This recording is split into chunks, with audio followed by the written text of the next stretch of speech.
మీ అందరికీ నా వందనాలు. మత్తయి సువార్త 13వ అధ్యాయము మనము ఒకసారి గమనించినట్టయితే 4వ వచనం మీలో ఎవరైనా ఒకరు చదవండి. మత్తయి సువార్త 13వ అధ్యాయము 4వ వచనం. వాడు విత్తుచుండగా కొన్ని విత్తనములు త్రోవ ప్రక్కన పడెను, పక్షులు వచ్చి వాటిని మృంగివేసెను. కొన్ని చాలా మన్ను లేని రాతి నేలను పడెను, అక్కడ మన్ను లోతుగా ఉండనందున అవి వెంటనే మొలిచెను. గాని సూర్యుడు ఉదయించినప్పుడు అవి మాడి వేరు లేనందున ఎండిపోయెను. కొన్ని ముండ్ల పొదలో పడెను, ముండ్ల పొదలో ఎదిగి ముండ్ల పొదలు వాటిని అణిచివేసెను. కొన్ని మంచి నేలను పడెను, ఒకటి నూరంతలుగాను, ఒకటి అరుదంతలుగాను, ఒకటి ముప్పదంతలుగాను ఫలించెను. చెవులు గలవాడు వినుగా కానీ చెప్పాను. దేవుని బిడ్డలారా, ఈరోజు ఈ చిన్న కూడికలో ఒక అద్భుతమైనటువంటి మాట మనం వింటున్నాం. ఒకటి త్రోవ ప్రక్కన పడినాయి, ఒకటి వచ్చి మన్ను లేనటువంటి రాతి నేలన పడింది, ఇంకొకటి వచ్చి రాతి నేలన కొన్ని ముండ్ల పొదలు, ఇంకొకటి వచ్చి మంచి నేలన. అవునా? అయితే ఈరోజు మనం మంచి నేలను పడినటువంటి విత్తనం గురించి కొన్ని మాటలు మనం తెలుసుకుందాం. 8వ వచనంలో కొన్ని మంచి నేలను పడి ఒకటి నూరంతలుగాను, ఎన్నంతలుగాను, నూరంతలుగాను, ఒకటి అరుదంతలుగాను, ఒకటి ముప్పదంతలుగాను. అంటే పొలం ఒకటే, విత్తనం కూడా ఒకటే. పొలం ఒకటే, విత్తనం కూడా ఒకటే. ఇప్పుడు పక్షి విత్తనాన్ని ఎత్తుకొని పోవాలంటే ఆ పక్షికి విత్తనం కనబడితేనే, అవునా కదమ్మా? చెప్పండి ఏసని. పక్షికి ఆ విత్తనము కనబడితేనే ఆ విత్తనము పక్షి ఏం చేస్తుంది? ఎత్తుకొని వెళ్ళిపోతుంది. అది త్రోవ ప్రక్కన పడినటువంటి పరిస్థితి. రాతి నేలను పడినటువంటి ఆ విత్తనం ఏంటంటే మొలుస్తుంది. అది కూడా సూర్యుడు దాని మీద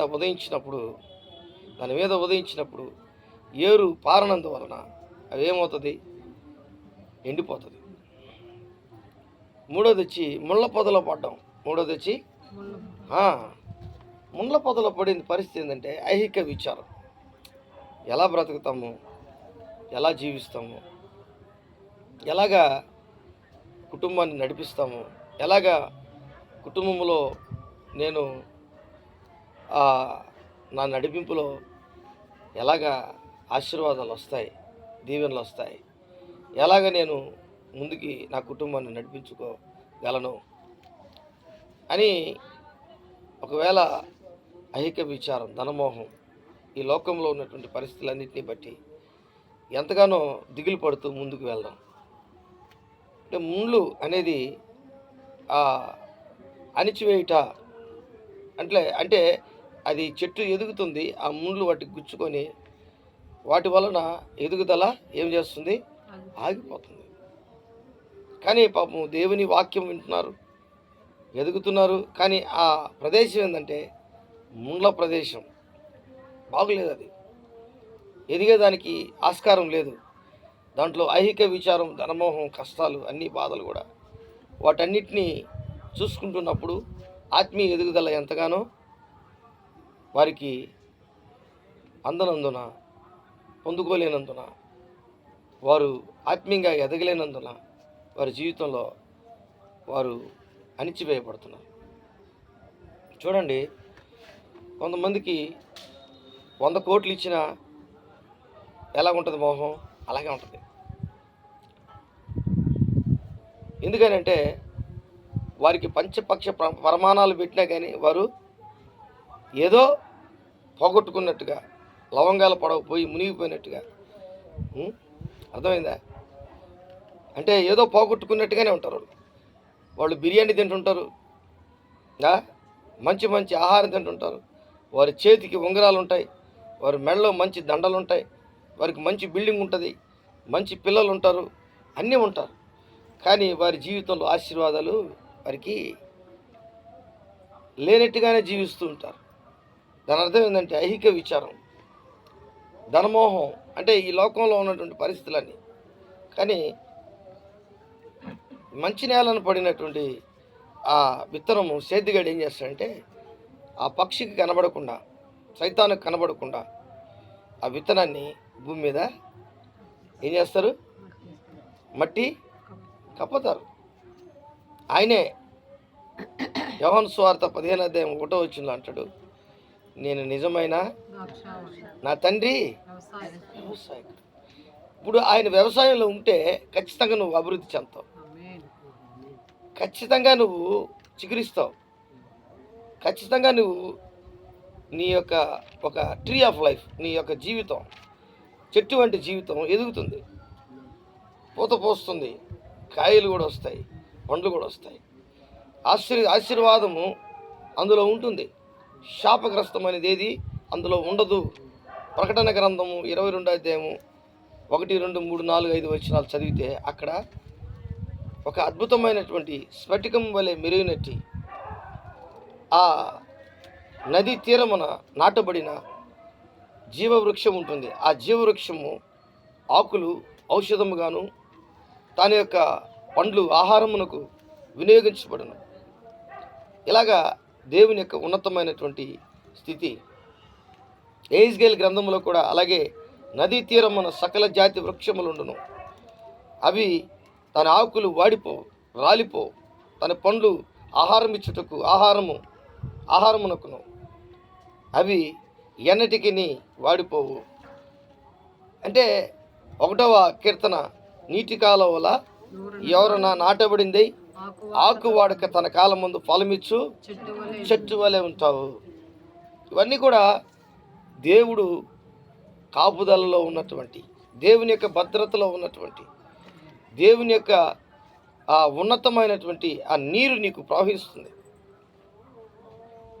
ఈరోజు చాలామంది జీవితాల్లో ఎందుకు దేవుని ఆశీర్వాదాలు పొందుకోలేక 30 60 100 ఫలించలేకపోతున్నారు అని అంటే, యెహెజ్కేలులో ఉన్నటువంటి ఆ మాట ఏంటంటే, నదీ తీరం ఎక్కడి నుంచి వచ్చిందంటే దేవుని మందిరపు గడపలో నుంచే ఆ నీళ్లు ఉబికి వారి శీలమండలము, మోకాళ్ళ లోతు, నడుము లోతు, ఆయన ఈదలేనటువంటి పరిస్థితుల్లో ఈదుతూ ముందుకెళ్తున్నప్పుడు నదీ తీరమున సకల జాతి వృక్షములు ఆయన చూడగలిగాడు.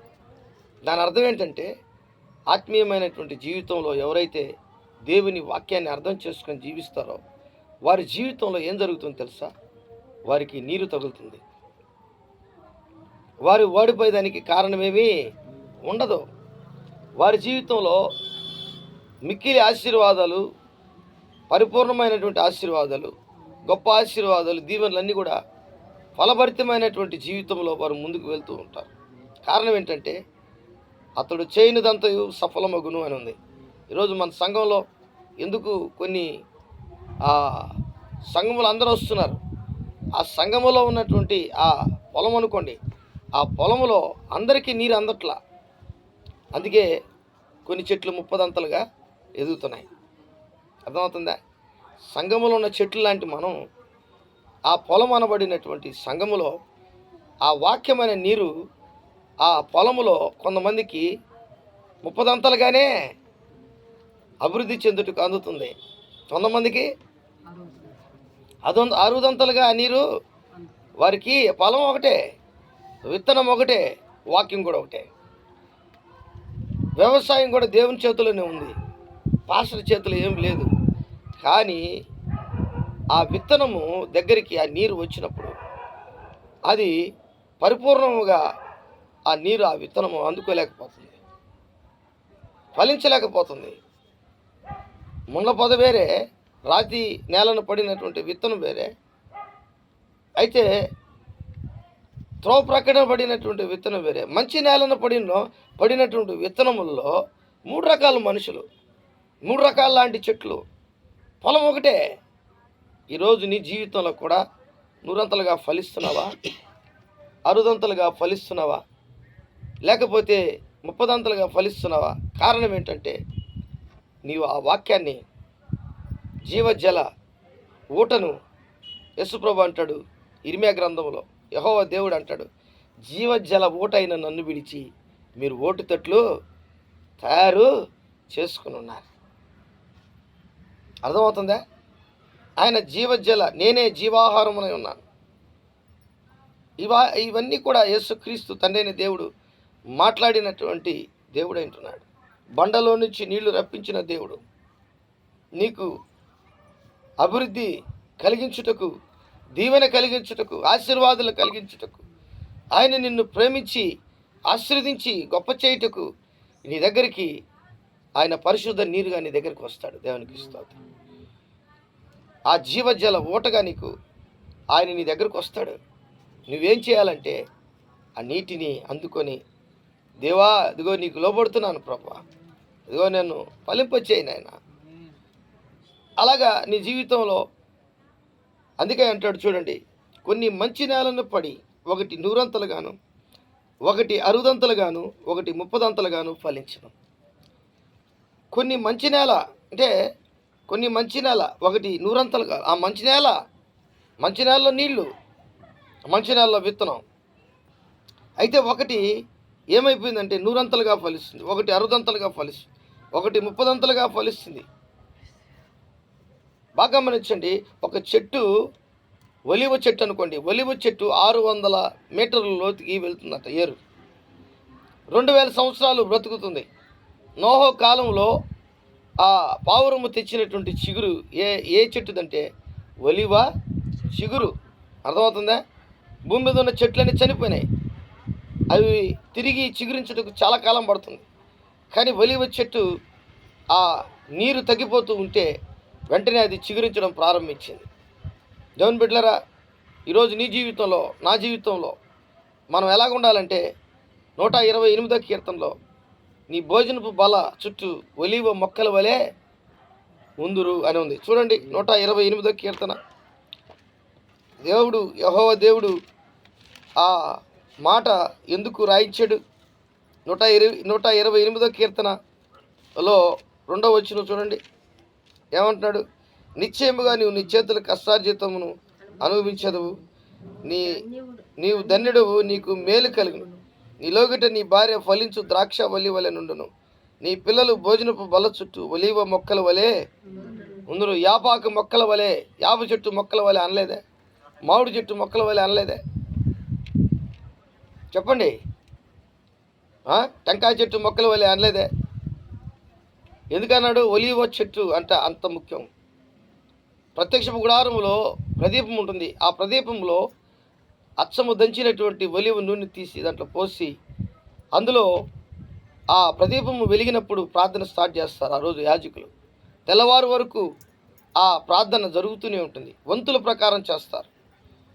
మీరు గమనించినట్లయితే జకర్యా, ఎలిజబెతులు ఆ జకర్యా వంతుల ప్రకారం, తన వంతు ప్రకారం అక్కడికి వెళ్ళి ఆయన యాజక వృత్తి చేస్తున్నాడు.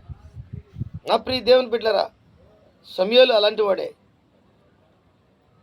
అలాగే ఏలియా అలాంటి వాడే, ఇంకా చాలామంది దైవజనులు, అహరోను అలాంటి వాడే, ప్రధాన యాజకుడు అహరోను, వారందరూ కూడా ప్రార్థనలో ఎంతో 100 ఫలించినటువంటి వారు. దేవునికి స్తోత్రం, హల్లెలూయా.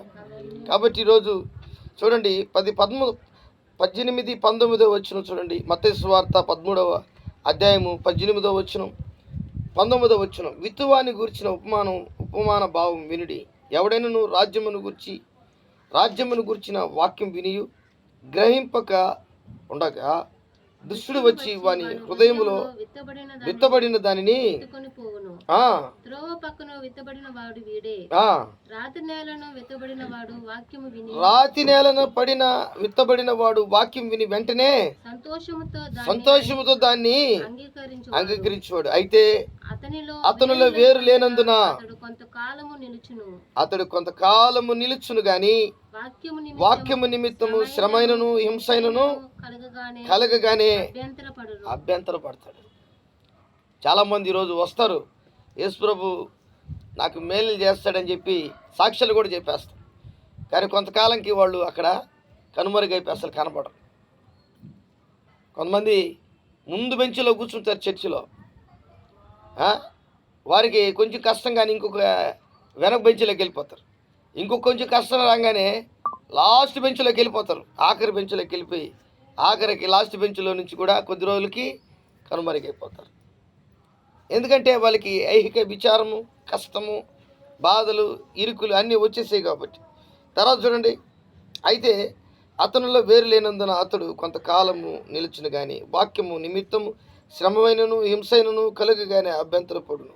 ముండ్ల పొదలో విత్తబడిన వాడు వాక్యము వినగానే వినువాడే గాని ఐహిక విచారమును ధనమోహమును ఆ వాక్యమును అణిచివేయను గనుక వాడు నిష్ఫలుడవును.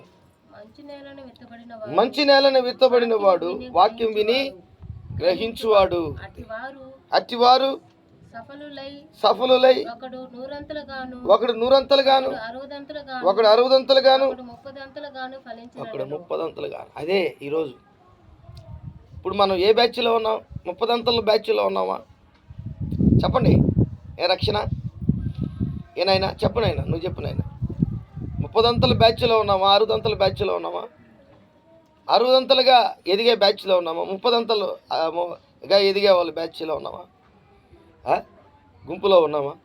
100 ఎదిగే గుంపులో ఉన్నామా? వాక్యం వింటున్నాం. ఆ వాక్యము నీ హృదయంలో బహుగా ఫలించాలి. ఆ వాక్యం వల్ల నువ్వు బలపరచబడాలి, దీవించబడాలి. మనం అనుకున్నది కొన్నిసార్లు జరగకపోయినప్పుడు విశ్వాసము కోల్పోకూడదు. ఇదన్నమాట సీక్రెట్. ఎప్పుడైతే మనం అనుకున్నది జరగలేదంటే చాలామంది విశ్వాసాన్ని కోల్పోతారు. యాయిరు కుమార్తె చనిపోయినప్పుడు యేసు ప్రభు అంటాడు, అందరూ మ్యూజిక్ అంతా తీసుకొచ్చి అక్కడ పెట్టి ఆ యాయిరు కుమార్తెకు ఆ తలిత్ అనే వస్త్రం కూడా చుట్టేశారు. అక్కడ గొల్లు చేయుటకు ప్రారంభించారు, పాటలు పాడేదానికి కూడా ప్రారంభించారు. కానీ యాయిరు మాత్రం యేసు ప్రభు దగ్గరికి వెళ్ళాడు. ఆ యాయిరుని మధ్యలో కొంతమంది ఆయన తొందర పెట్టద్దు, నీ కుమార్తె ఆల్రెడీ చనిపోయి ఉందని చెప్తున్నారు. కానీ యాయిరు యేసు ప్రభు దగ్గరికి వెళ్ళినప్పుడు యేసు ప్రభు అంటాడు, నమ్మిక మాత్రం ఉంచు. ఏంటండి? భయపడకు, నమ్మిక మాత్రం ఉంచు. అక్కడ అవిశ్వాసులందరినీ తరిమేశాడు దేవుడు. రెండోది, అక్కడ మ్యూజిక్ వాయించే వాళ్ళందరినీ పక్కన పెట్టాడు, పంపించేశాడు. అలాగే శిష్యుల్లో కూడా 12 మందిని తీసుకెళ్లకుండా పేతురుని, యోహాన్ని, అక్కడ ఇంకొకరిని తీసుకెళ్ళాడు. యాకోబుని, యోహాన్ని, పేతురుని మాత్రమే ముగ్గురిని తీసుకెళ్ళాడు. ఎందుకంటే వీరు గొప్ప విశ్వాసము కలిగినటువంటి వారు. అక్కడికి వెళ్ళి యేసు ప్రభు చెప్పిన మాట ఏంటంటే, తలితాకుమి, ఓ తలిత, నీవు ఈ బిడ్డని తాకు. తలిత్ అంటే వాక్యమైన వస్త్రము చేత చుట్టబడిందానా, లెమ్ము అని అర్థం. యెషయా గ్రంథం 53వ అధ్యాయంలో ఉన్నటువంటి ఆ వాక్యాలు ఆ తలిత్ మీద రాసి ఉంటారన్నమాట. అది ఆ 12 సంవత్సరములు ఈడు కలిగినటువంటి స్త్రీ మీద, ఆ బిడ్డ మీద చుట్టబడి ఉంది. యేసు ప్రభు తలితాకుమి అన్నాడు. ఎందుకు ఈ విషయాలు చెప్తున్నానంటే, ఒక ఆధ్యాత్మికంగా ఎదుగుతున్నటువంటి ఒక వ్యక్తి జీవితంలో వచ్చినటువంటి పోరాటంలో ఆ 100 అతను ఎదిగి మరలా తగ్గిపోకుండా ఉండుటకు దేవుడు కొన్ని సూచనలు ఇస్తాడు. నీ విశ్వాసమును కాపాడుకోవాలి. సమస్యలు వస్తాయి, సమస్యలు అందరికీ వస్తాయి. కానీ వాటిలో మనము ఎదుర్కొనే ఆ సమస్యను కూడా దేవునికి మనం అప్పచెప్పాలి. నీవు ఫేస్ చేసినట్లుగా, నువ్వు దాన్ని ఎదుర్కొన్నట్లుగా కాకుండా దేవుడు ఎదుర్కొన్నట్లుగా నీ జీవితంలో ఆ విశ్వాసాన్ని నువ్వు పెట్టుబడిగా దేవుని దగ్గర ముందు పెడితే ఖచ్చితంగా నువ్వు నూరంతలుగా ఫలించే ఒక దేవుని బిడ్డగా ఉంటావు. దేవునికి స్తోత్రం. అందరూ స్తోత్రం చెప్తాం. దేవుడి వాక్యాన్ని దీవించి ఆశీర్వదించును గాక. అందరూ చెప్తాం స్తోత్రం స్తోత్రం స్తోత్రం స్తోత్రం స్తోత్రం స్తోత్రం స్తోత్రం స్తోత్రం స్తోత్రం స్తోత్రం స్తోత్రం హల్లెలూయా హల్లెలూయా హల్లెలూయా స్తోత్రం స్తోత్రం స్తోత్రం స్తోత్రం స్తోత్రం